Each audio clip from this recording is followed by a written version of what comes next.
Hello students, here is your Krishna ma'am and today we will talk about your chapter Media, the Mainstay of Democracy. First of all, what is media? Media refers to various means of communication that help in communicating to a large number of people at the same time. Media क्या है? Means of communication जिनके माध्यम से हम एक साथ बहुत सारे लोगों से कम्युनिकेट कर पाते हैं. And radio, television, cinema, newspaper, magazines are the means of communication. Next, interdependence of technology and media. आज हम देखते हैं कि हम मीडिया और टेक्नोलॉजी पर पूरी तरह से डिपेंडेंट हो गए हैं. अर्लियर टाइम्स में हमारे पास जब कोई टेक्नोलॉजी अवेलेबल नहीं थी, means of communication, means of transportation available नहीं था, तब हम बिल्कुल साधारण जीवन जीते थे. लेकिन आज हम इन साधनों के बिना लाइफ की कल्पना ही नहीं कर सकते हैं. पहले मनुष्य पैदल आता जाता था, लेकिन उसने उसके बाद पशु गाड़ियाँ बनाई और डेवलपमेंट हुआ, बस हैं, इस तरह के साधन बनाए. आज देखो कितना डेवलपमेंट हो चुका है ट्रांसपोर्टेशन में कि मनुष्य हवाई जहाज़ से उड़ता है. ऐसे ही मीन्स ऑफ कम्युनिकेशन में आज हमारे पास कितनी एडवांस टेक्नोलॉजी के मोबाइल फ़ोन्स हैं. जब मनुष्य शुरुआत में उसने लिखने का काम किया, तब उसके पास आज की तरह पेपर भी नहीं होते थे. ताड़पत्रों पर मनुष्य ने लिखना शुरू किया, जिनके ऊपर लिखना और जिनको संभालना काफ़ी मुश्किल होता था. लेकिन आज इसमें कितना डेवलपमेंट हुआ है. आज प्रिंटिंग प्रेस हमारे पास है, जिनसे बुक्स, न्यूज़पेपर्स, मैगजीन्स सब प्रिंट की जाती है और कंप्यूटर जिस पर कंट्रोल रखता है.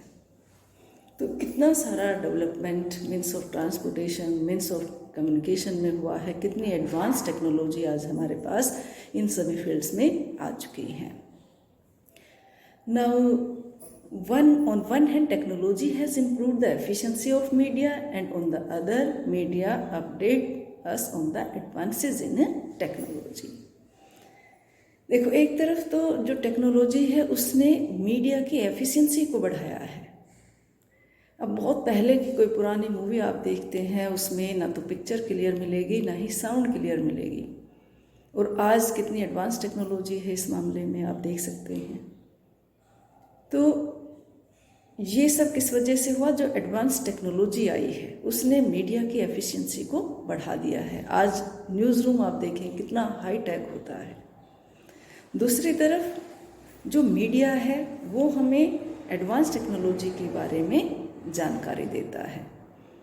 मीडिया मीन्स हम रेडियो, टेलीविज़न, न्यूज़पेपर, इन सभी के माध्यम से हमें जानकारी मिलती है किस देश में कौन सी टेक्नोलॉजी डेवलप हुई है, किस मामले में कहाँ नई नई जो चीज़ें हैं वो बनाई जा रही है, किस देश ने क्या कुछ बनाया है ट्रांसपोर्टेशन में या कम्युनिकेशन में या युद्ध संबंधी वेपन्स में.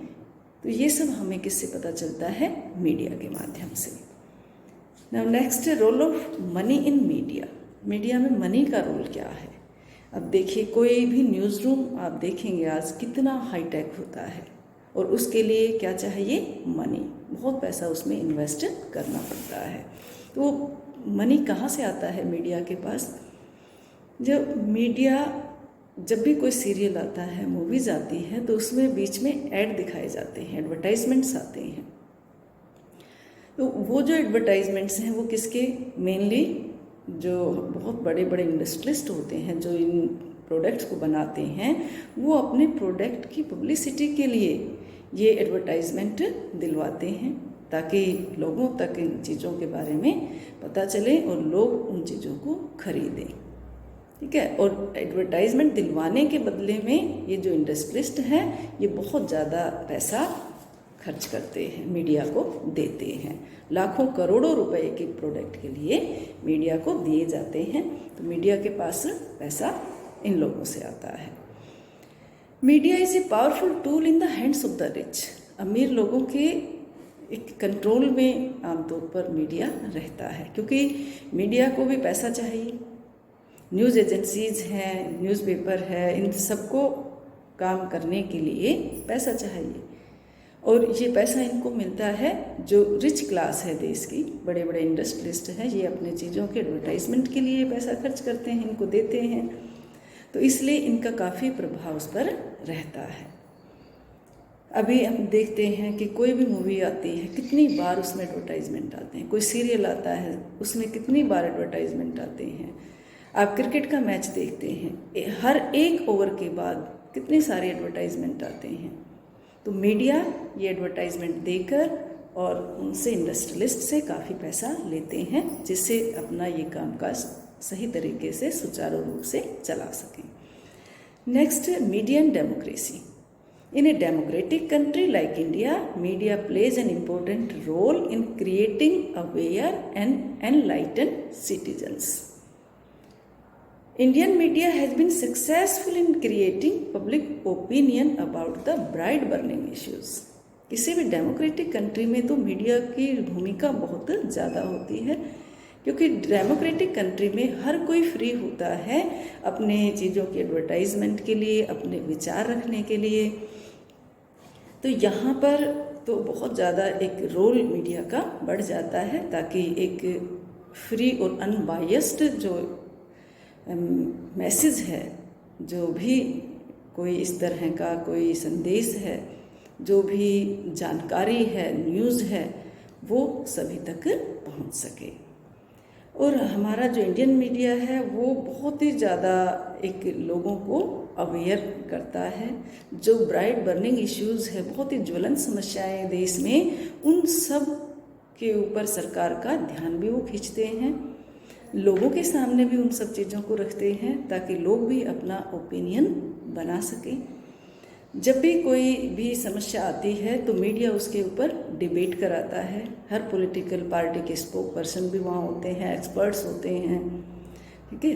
तो हम जो मीडिया के माध्यम से हमारे तक ये पहुँचता है, हम न्यूज़ में देखते हैं कि कौन सी पॉलिटिकल पार्टी किस विषय के ऊपर क्या विचारधारा रखती है, हमें ये सब भी पता चलता है, ठीक है। तो हम अपना एक ओपिनियन हमें बनाने में भी काफ़ी हेल्प मिलती है। और इसमें न्यूज़पेपर भी हमारी काफ़ी हेल्प करता है। न्यूज़पेपर में भी बहुत सारे सब तरह के समाचार हमें देखने को मिलते हैं। रेडियो में सभी तरह के प्रोग्राम्स आते हैं, टेलीविज़न में हम देखते हैं, न्यूज़ चैनल्स हैं, उनसे हमें सारी जानकारी मिलती है।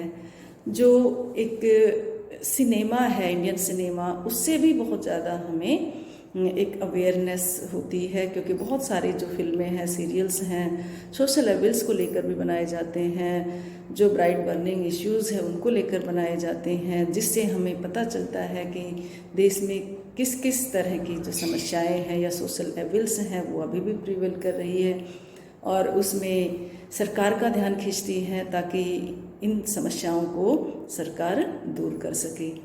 जैसे एक हमने एक उड़ीसा का बहुत पहले पढ़ा था, जिसमें एक बॉन्डेड लेबर का था कि एक आदमी ने अपने जो ज़मींदार है उससे कुछ 500 रुपये उधार लिए और वो उसको समय पर चुका नहीं पाया, और उसके ऊपर इतना ब्याज लगा दिया गया कि वो उस इतना पैसा बढ़ गया ब्याज का कि वो उसको चुकाने में असमर्थ हो गया, और उसको हमेशा के लिए उस ज़मींदार के यहाँ, लैंड ओनर के यहाँ बॉन्डेड लेबर करना पड़ा। और इतना ही नहीं, उसके बाद उसके बेटे को भी इसी काम में लगा दिया गया, और मीडिया ने इस चीज़ को जब उठाया तब सरकार का ध्यान इस ओर गया और उस बच्चे को वहाँ से आज़ाद करवाया। तो मीडिया की बहुत एक बड़ी भूमिका है कि इस तरह के जो भी सोशल एविल्स हैं उनको वो जनता के सामने रखें, सरकार का ध्यान इस ओर करें और इन समस्याओं को ख़त्म करवाने में हेल्प करें। Now you will find it surprising that in 1857 the British passed the Gagging Act, which empowered the government to ban the circulation of any newspaper, book or other printing material that could weaken the authority of the British government.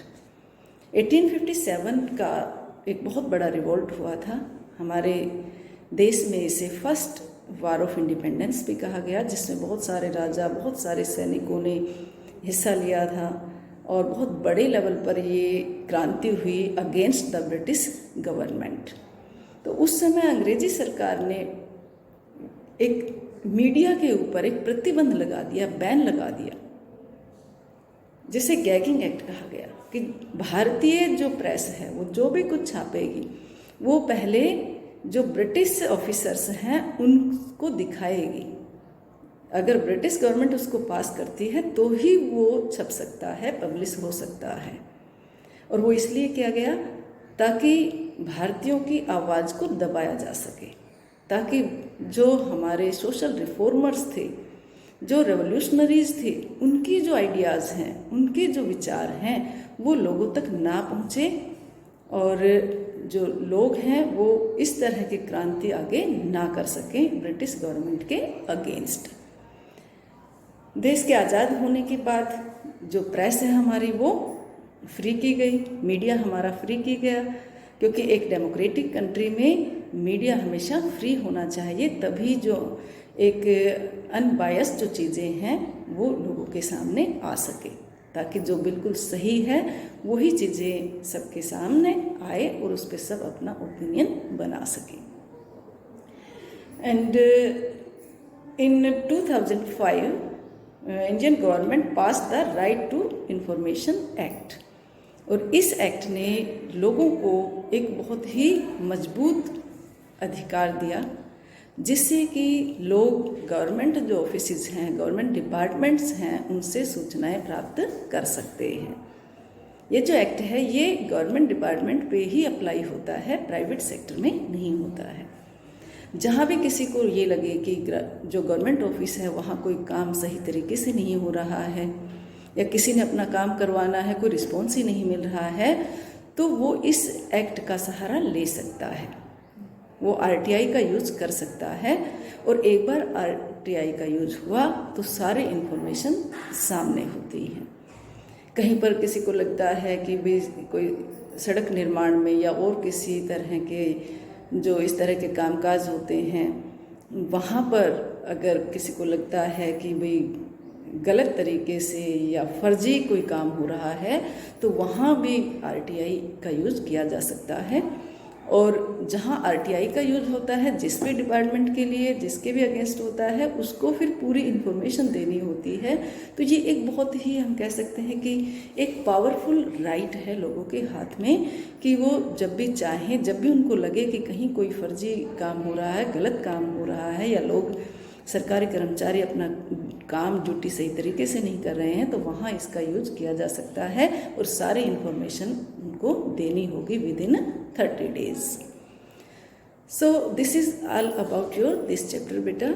Let me see in the next one. Goodbye. Take care.